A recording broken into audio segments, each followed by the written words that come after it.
Yo, what's up mga katupak? Ayan, isang magandang araw sa inyo. Ayan, sa mga naghahanap sa atin, sa mga hindi updated, sa mga hindi nakakaalam, ayan. So, magti 3 months na tayong walang laban. Yung huling laban po natin, yung puro almost fast skill at saka walang sugat. Okay, sa mga hindi pa nakakaalam, okay, more than 2 months na po yan ha. Sa mga hindi pa nakakapanood, pwede nyo po i-chat sa messenger ko, King Pak Yamil at saka King Pak.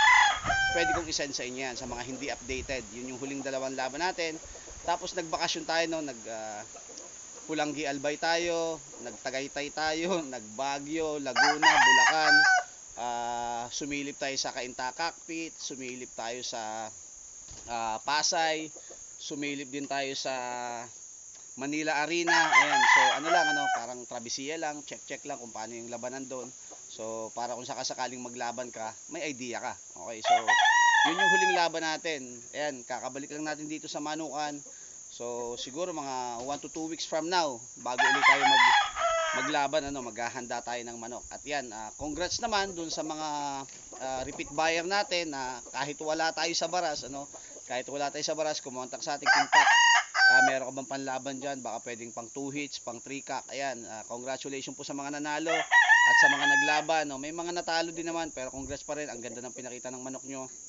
At doon naman sa kumuha sa atin ng vitamins, no? Korean jelly, yan, mga Luzon, Visayas, Mindanao, malalayo pa, no? Korean jelly, King Pack molasses, yan, honeybee. Ayan, maraming salamat po sa inyo at sa mga maglalaban pa, good luck, no? Nawa ay gabayan kayo ni Lady Luck. Ayan, so medyo tayo, talagang nag-cowboy grill tayo, nag-Paddy's Point, nag-Estradela Hotel, lahat ang dami nating napuntahan ng mga lugar. Lalong-lalo na dun sa Baguio, no, ilang hotel yung napag-stayhan natin. So, yun, medyo relax. In-enjoy muna natin yung buhay, tapos yan, back to reality na naman. So, ito kasi yung realidad, no?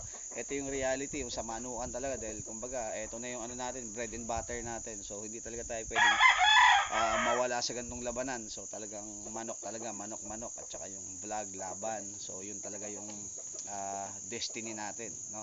Ayan, sa mga OFW natin na supporters yan, mag-ingat po kayong lahat diyan. Ayan, lalong-lalo na doon sa mga solid, no, na nagchat-chat sa atin, nagme-message araw-araw, no. Ayan, Ferdinand Benepayo, ayan, at sa mga viewers natin, sa mga solid followers natin. Salamat sa inyo yan. Abangan nyo, no. I'm not sure lang kung makapaglaban tayo ng next week, pero itatry natin yan, no? Try natin maghanda. At kung may mag-finance naman, kung may tumawag naman uli sa atin na financer, nung nakaraan, taga New Zealand yata yung huling nag-finance sa atin. So, tingnan natin kung kursunada nila, no? Na mag-finance or magpalaban ng manok. Ayan. Salamat ng marami sa inyo. Syempre yan, King Pack yan. One love. Thank you.